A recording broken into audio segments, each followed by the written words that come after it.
ছোট্ট বন্ধুরা, আজকেও চলে এসেছি নতুন একটা মজার গল্প নিয়ে। তাহলে চলো দেখে নিই আজকের ভিডিওতে কি হয়। এই হলো আমাদের ছোট্ট রূপার বাড়ি। কি যে হবে আমার, আজকেও স্কুলে যাওয়া হলো না। আজকে রাতে আবার যদি ভূত আসে, ওরে বাবা রে, কালকে আমাকে স্কুলে যেতেই হবে, মা টিফিন দিক আর নাই দিক। মা, ও মা, ভাইয়ের কি হয়েছে গো? কেন, ওর আবার কি হবে? কিছুই হয়নি। না, ও তো কোনোদিন স্কুলে যেতে চায় না, আর আজকে স্কুলে যাওয়া হয়নি বলে পাগলের মতো করছে। ওর কি কিছু হয়েছে নাকি? ও তো এমনিই পাগল, আর মনে হয় স্কুলে যাওয়া নিয়ে কোনো ভূতের স্বপ্ন দেখেছে, ওই জন্য বারবার বলছে ভূতের কথা আমাকে বলবা না। ও তাহলে ভূতের স্বপ্নই দেখেছে। যাই হোক, ভালোই হয়েছে, স্কুলে তো যেতে চাইছে। কিন্তু জানিস রূপা, আজকে গুলটেকে টিফিনে মুড়ি চানাচুর দিয়েছিলাম, কিন্তু কে যেন খেয়ে নিয়েছে, তাই না ও আর স্কুলে যেতে পারলো না। কে যে খেলো মুড়ি চানাচুরটা? কে আবার? নিশ্চয়ই ওই মিষ্টি খেয়েছে, তাছাড়া কে খাবে? চুপ কর চুপ কর, শুনতে পেলে আবার কি ভাববে। যাই হোক, বাদ দে।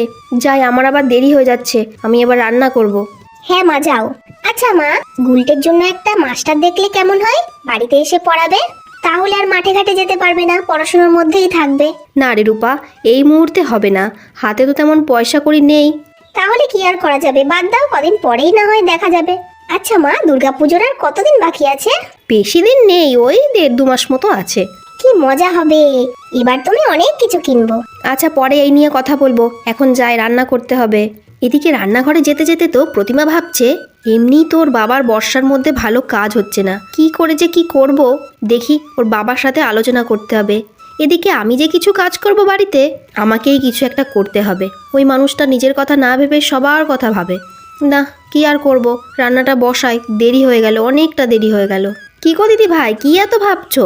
ভাবছি আজকে রান্না বসাতে কত দেরি হয়ে গেল। কি আর করব, সকালে মাথাটা খুব ব্যথা করছিল। তুমি আমাকে বলতে পারতে, আমি রান্নাটা বসাতাম। আমি বুঝতে পারিনি রে এত দেরি হয়ে যাবে, না হলে তো বলতাম। কি কি রান্না করবা বলো, আমি হাতে হাতে করে দিচ্ছি। কি দিদি ভাই, কিছু বলছো না যে? কি হলো? হ্যাঁ হ্যাঁ হ্যাঁ বল। এতক্ষণ ধরে যা বললাম তার মানে কিছুই শোনোনি, তাই তো? না না, আসলে থাক, তোমাকে আর কিছু বলতে হবে না, তুমি ঘরে গিয়ে বিশ্রাম নাও, আমি সব কিছু করে দিচ্ছি। না না, আমি পারবো। কেন, আমি কি রান্না করতে পারি না দিদি ভাই? আচ্ছা ঠিক আছে, আমি যাচ্ছি, কিন্তু দরকার হলে আমাকে ডাকিস। ঠিক আছে। দিদির মনে হচ্ছে কিছু একটা হয়েছে, হয়তো কোনো একটা কিছু নিয়ে খুব চিন্তা করছে। এই বলে তো মিষ্টির মা রান্না করতে লাগলো, আর এদিকে দেখো গুলটেরা কি আলোচনা করছে। এই দিদি, আমরা কিন্তু মহালয়ার দিন পিকনিক করব। হ্যাঁ করব তো, করতেই হবে। আমিও করব। হ্যাঁ তো, আমরা 3 জনে মিলে করব। হ্যাঁ রূপা দিদি, খুব মজা হবে। আর এদিকে গুলটে মনে মনে ভাবছে, ও তো স্কুলে গেল না, রাতে যদি আবার ভূত আসে। পিকনিক তো করব, কিন্তু আজ রাতে আবার গুলটিকে ভূতের ভয় দেখাবো, দেখবে কেমন মজা। এরপর রাতে সবাই ঘুমিয়ে আছে, আর এই সময় মিষ্টি ভূত সেজে আসলো। এবার দেখি কি কাণ্ড হয়। কি রে গুলটে, তোকে যে কালকে বললাম স্কুলে যেতে, তুই গেলি না তো? একদম আমাকে ভয় পাস না, বল, দেখবি তোর কি করব। না না না না, এরকম বলো না, আসলে আমার কাছে টিফিন ছিল না, মা বানিয়েছিল, কিন্তু কে খেয়ে ফেলেছে, তাই আমি স্কুলে যেতে পারিনি। ওসব কথা আমি জানি না, এই শেষবার বলছি, কাল টিফিন হোক বা না হোক, তোকে স্কুলে যেতেই হবে, নয়তো তোর ঘাড় মটকাবো। আর গুলটে এত ভয় পেল যে ঘুমের মধ্যে অজ্ঞান হয়ে গেল। আজকে অনেক ভয় পেয়েছে, দেখি কালকে সকালে কি হয়। এরপর তো গুলটে একদম ভোরবেলা উঠে পড়েছে।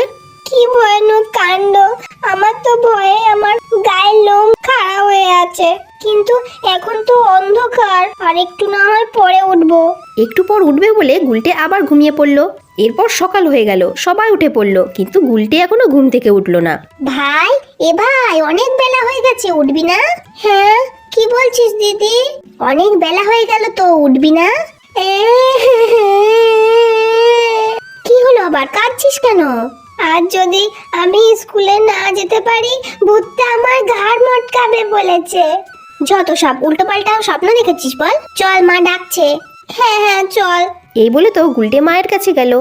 ও মামা, তুমি আমাকে একটুও ডাকলে না, কত সকাল হয়ে গেছে।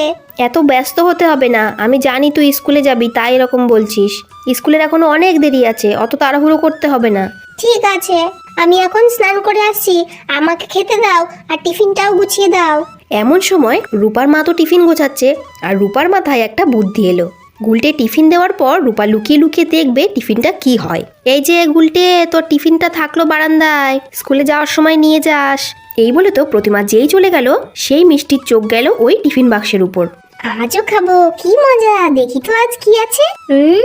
কি সুন্দর কেক, কি দারুণ গন্ধ বেরোচ্ছে, চটপট খেয়ে নি।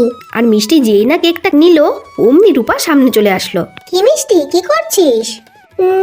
না না না, মানে রূপা দিদি।